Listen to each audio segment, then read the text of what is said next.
Conexões já está de volta e continuamos a debater a morte dos moradores de rua na cidade de Goiânia. Estão aqui no estúdio o coordenador do Centro de Referência em Direitos Humanos, Eduardo Mota, e também o delegado titular da Delegacia Estadual de Homicídios, Murilo Polatti.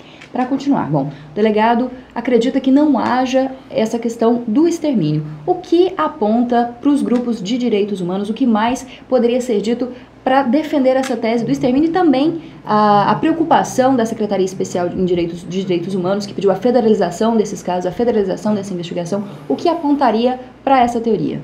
Certo.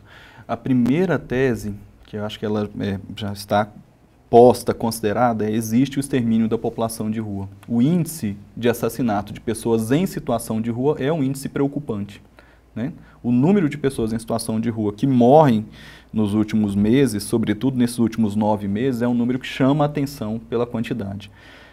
Nós temos, tentando distanciar um pouco o olhar desse cenário desses últimos 8 meses, 9 meses, nós temos uma questão que é: eu desço às ruas permanentemente, semanalmente eu estou na rua com a população, fora o fato de receber no centro de referência denúncias referentes à violência contra a população de rua. Esses casos eles são preocupantes para nós, porque existe uma lógica de violência e violência estatal, violência policial, que nos são relatadas cotidianamente na presença da população de rua. Isso nos chama a atenção. Fatos que, inclusive, têm uma certa dificuldade de levar a cabo denúncia, porque numa primeira instância, essa denúncia é feita junto à corregedoria, onde se acumulam milhares de processos em relação ao abuso de autoridade de policiais que não andam, não caminham. Infelizmente, inclusive, do caso de um dos policiais que está preso, havia denúncia junto à corregedoria 2 anos antes em relação ao homicídio que ele havia cometido. E durante 2 anos a corregedoria não conseguiu se pronunciar a respeito desse ocorrido. Então, existe uma lógica de violência e violência policial que submete a população em situação de rua e a população goiana, de uma forma geral, prova disso a quantidade de casos que estão na corregedoria. Nós temos, recentemente, numa história recente, aí, uma operação chamada Operação Salos, que foi uma operação da Polícia Militar de recenseamento, contagem dessa população, que, na nossa opinião, uma operação que violou direitos humanos dessa população, porque, na verdade, reuniu esses moradores, não fez nada além, porque a própria polícia, quando solicitada, não nos apresentou dados compatíveis da quantidade de pessoas abordadas. Houveram abordagens, por exemplo, de adolescentes que o Conselho Municipal dos Direitos da Criança e Adolescente solicitou os nomes e os dados dessas abordagens, e esses dados não nos foram repassados, inclusive nos foram dito que não haveria abordagem de adolescentes nessa condição. Uma outra situação essa operação foi deflagrada, como outras operações anteriores, após reuniões da Secretaria de Segurança Pública ou do Comando da Polícia Militar com empresários das regiões central, da região de Campinas. Não é raro a solicitação desse empresariado à polícia que haja, em especial a Polícia Militar, que haja numa condição de limpeza dessas regiões, sobretudo em períodos próximos ao período de final de ano, quando é o grande boom do comércio. E nos chama a atenção o fato de que o volume maior de assassinatos ocorre justamente nesse período. Então, e aí concordo, doutor Murilo, é muito complicado que se apresentem provas a respeito, parece meio uma teoria da conspiração, mas existem indícios da nossa parte que corroboram com alguma perspectiva e, infelizmente, sem provas mais contundentes dessa ação, dessa situação. Bom, delegado, ele falou do envolvimento de policiais. Nas investigações que a Polícia Civil tem feito, existe o envolvimento de policiais na morte desse morador de rua em algum dos casos? Bem, esses 28 casos que nós tratamos, alguns citam 30, nós temos sim a participação, na verdade, de um único policial militar, o Rogério Moreira da Silva, conhecido por Zinca. Ele é envolvido em 2 ou 3 casos, envolvido em tantos outros homicídios. Aí sim a preocupação até sobre questão de federalização relacionada a esses crimes, mas o que nos é patente, e nós não tratamos, na verdade, como pessoas, moradores de rua, nós tratamos como usuários de drogas em situação de rua, sempre numa potencialidade de ser um alvo muito mais fácil. A verdade é que nós não descartamos, se falar em grupos de extermínio ou extermínio, nós podemos dizer que sim, porque estão sendo mortos. Agora, nós questionamos situações também que são colocadas, por exemplo, em São Paulo. Não se pergunta quantos usuários de drogas foram mortos nas ruas de São Paulo. Falam-se moradores de rua. Nós, a partir de agosto que nós fomos, pelo menos a Secretaria de Segurança Pública, voltar os olhos efetivamente para se tratar, opa, aquela pessoa é moradora de rua, não é usuário de droga. Quantos outros crimes nós não tivemos como sendo usuários de drogas mortos nas ruas, e 80% a 90% dos crimes de homicídios ocorrem nas ruas. Temos a dificuldade de que se tratar quem que qualifica a pessoa como ser moradora de rua. É uma organização não governamental, é a imprensa, é a polícia. Nós temos esse choque de situações e que nós temos a certeza também que com 20 pessoas presas, sendo dois adolescentes internados e 18 adultos, 3 deles indiretamente vinculados ou investigados dos crimes, demonstra-se que várias atuações em vários locais, evidentemente que alguns são de maior incidência, são responsáveis por esses crimes. Para nós é até pior do que um grupo de extermínio, porque se fosse um único grupo de extermínio, presos as pessoas que compunham aquele grupo, cessariam os crimes.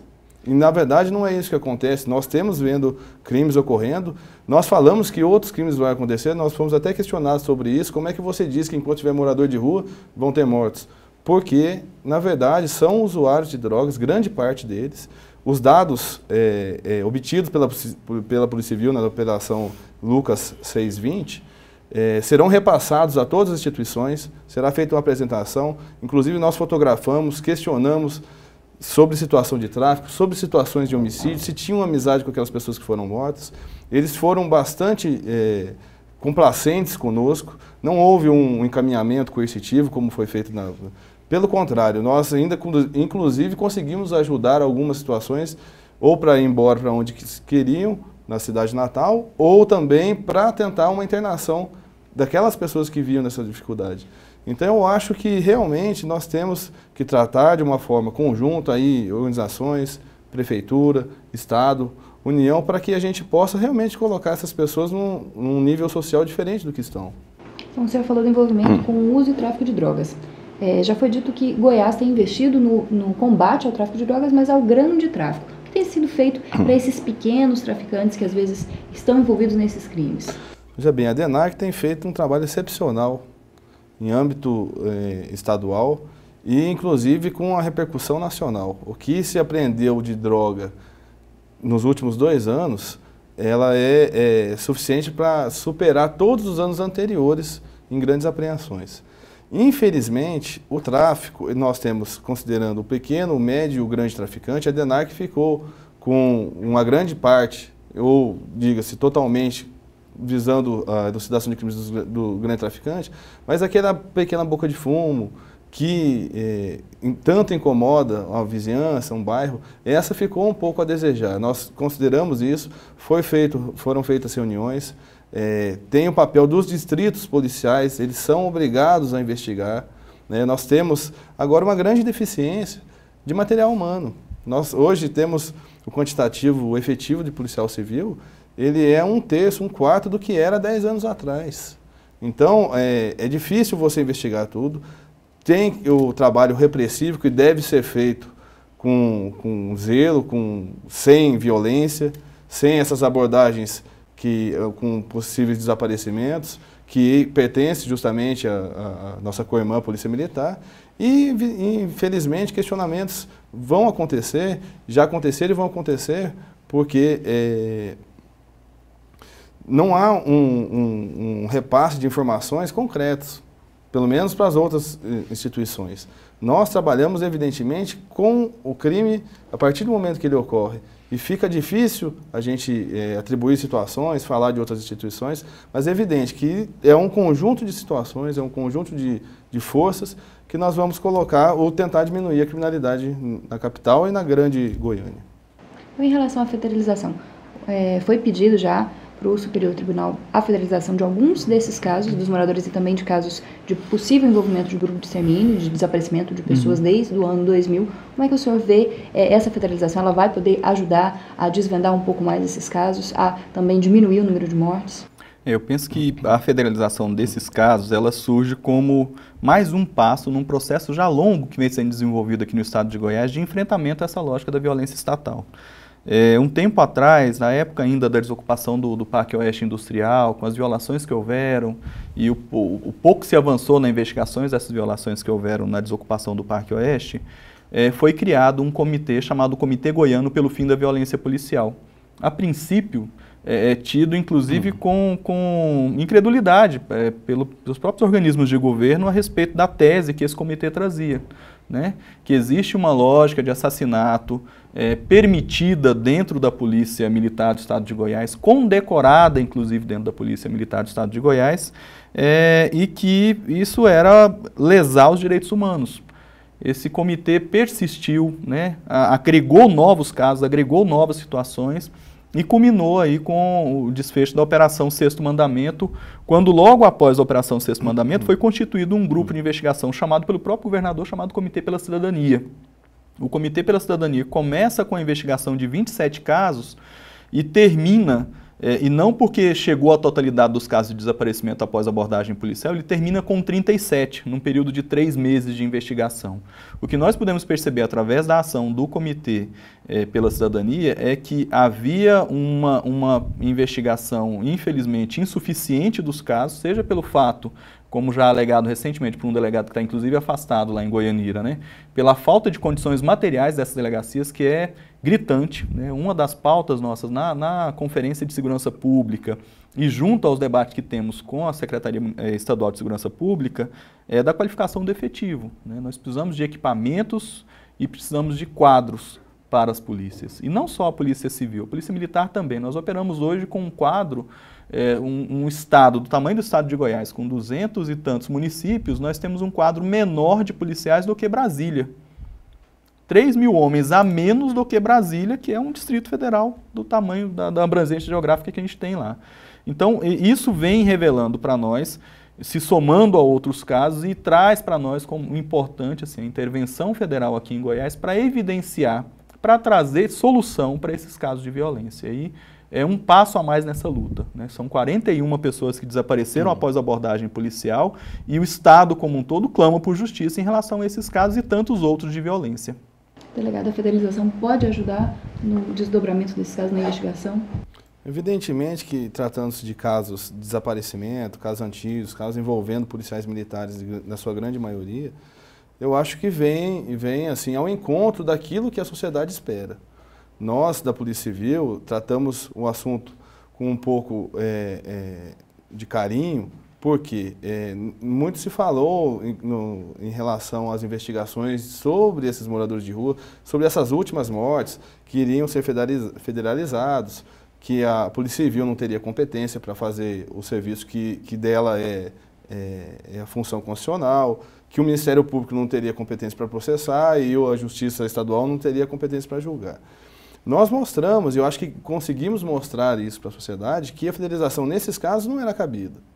Porque nós investigamos, nós tínhamos inúmeras prisões, temos 13 inquéritos policiais concluídos.